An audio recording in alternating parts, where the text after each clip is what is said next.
সম্মানিত সাংবাদিক বন্ধুগণ, আসসালামু আলাইকুম ওয়া রাহমাতুল্লাহি ওয়া বারাকাতুহু। ইতিমধ্যেই আপনারা জানতে পেরেছেন কি কারণে আমরা আজকে এখানে এসেছি। ডক্টর শফিকুল ইসলাম মাসুদ আপনাদের কাছে অত্যন্ত সুন্দরভাবে বিষয়গুলো তুলে ধরেছেন। আমি সংক্ষিপ্তভাবে যে জিনিসটা আপনাদের সামনে বলতে চাই, বিগত ফ্যাসিস্ট সরকারের আমলে আমাদের দেশের শিক্ষা ব্যবস্থা একেবারে শেষ করে ফেলেছিল। বিশেষ করে অনৈতিক শিক্ষা ব্যবস্থা এবং ইসলাম বিরোধী শিক্ষা ব্যবস্থা তারা যেভাবে গড়ে তুলেছিল, তাতে মানুষের চরিত্র থেকে শুরু করে যুব সমাজের ভবিষ্যৎ একেবারে ধ্বংসের কিনারায় চলে গিয়েছিল। আমরা সেগুলোকে সামনে রেখে আজকে আমাদের সম্মানিত শিক্ষা উপদেষ্টা মহোদয়ের সাথে কথা বলেছি প্রায় ঘণ্টাখানেক। আলহামদুলিল্লাহ অত্যন্ত ফলপ্রসূভাবে এই আলোচনা হয়েছে।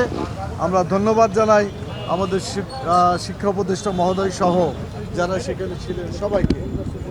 প্রথম যে কথাটি আমরা বলতে চাই সেটি হল, আমাদের দাবি ছিল যে একটা দেশের শিক্ষা ব্যবস্থাটাই হচ্ছে সত্যিকারভাবে সেই জাতিকে গড়ে তোলার একমাত্র মাধ্যম। এজন্য বলা হয় শিক্ষাই জাতির মেরুদণ্ড। কিন্তু শিক্ষা যদি জাতির মেরুদণ্ড হয়, তাহলে ওই শিক্ষার মেরুদণ্ড হবে শিক্ষকেরা। অতএব শিক্ষকরা যদি না দাঁড়াইতে পারে, শিক্ষা ব্যবস্থা ঠিকমতো কায়েম হতে পারে না, আর জাতিকে গঠনও করতে পারে না।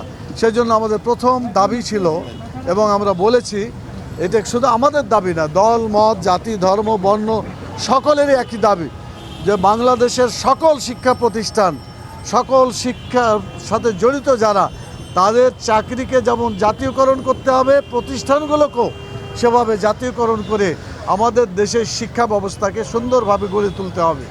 এই ব্যাপারে তিনি বলেছেন যে আমরা এর আগেও দাবি শুনেছি, আপনাদের পক্ষ থেকে শুনলাম, এটা আমাদের আলোচনার মধ্যে আছে, আগামীতে আমরা আলোচনা করব। দ্বিতীয় যেটা ছিল সেটা হলো, শিক্ষকেরা থাকবে ক্লাসরুমে, তারা মাঠে ময়দানে কেন এসে না খেয়ে প্রেস ক্লাবের সামনে অথবা অন্য কোনো জায়গায় তারা এভাবে বিভিন্নভাবে অনশন ধর্মঘট থেকে শুরু করে অনেক কিছু করছে। এটা যাতে করতে না হয়, তাদের সাথে সম্মানজনকভাবে যাতে আলোচনা করে বিষয়গুলোকে ঠিক করা হয়। আমরা নন এমপিও শিক্ষকদের এমপিও যাতে দেওয়া হয়, সেজন্য আমরা দাবি করেছি।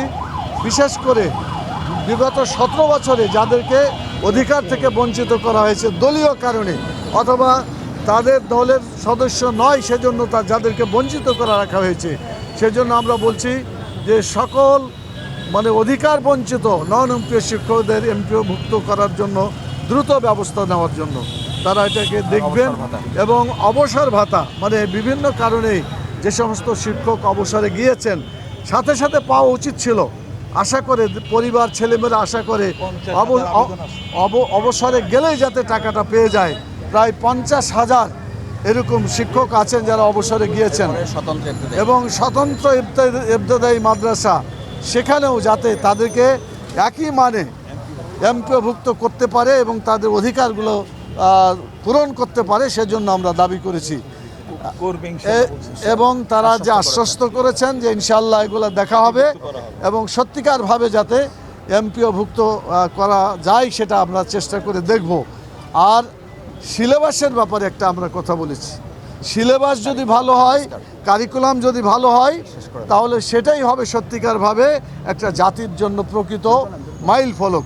সে ব্যাপারে আমরা প্রস্তাব দিয়েছি যে সকল ধরনের শিক্ষা প্রতিষ্ঠানের, সকল নেচারের, হাই স্কুল কলেজ বিশ্ববিদ্যালয় থেকে শুরু করে মাদ্রাসা এবং সব ধরনের শিক্ষা ব্যবস্থা প্রতিনিধি নিয়ে একটা জাতীয় কমিটি করে সিলেবাস প্রণয়ন কমিটি করবে, যাতে এদেশের জনগণের প্রত্যাশা অনুযায়ী একটা বই পুস্তকের এই সিলেবাস গঠন করা যায়।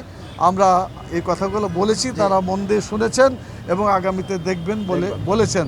আমরা আশাবাদী আমাদের এই কথার মাধ্যমে গোটা দেশ এবং জাতির প্রতিফলন হবে এবং আগামী দিনে বাংলাদেশ একটা সুন্দর রাষ্ট্রে পরিণত হবে এবং শিক্ষা ব্যবস্থা ইসলামীকরণের মাধ্যমে যাতে এদেশে ঈমান আকিদার অনুযায়ী শিক্ষা ব্যবস্থা গড়ে ওঠে, সৎ এবং আলোকিত মানুষ তৈরি করার যে শিক্ষা ব্যবস্থা, এই ব্যবস্থা প্রণয়নের জন্য আমরা বলেছি।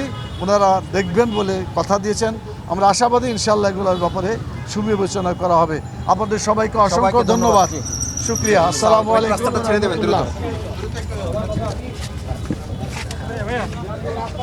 আরে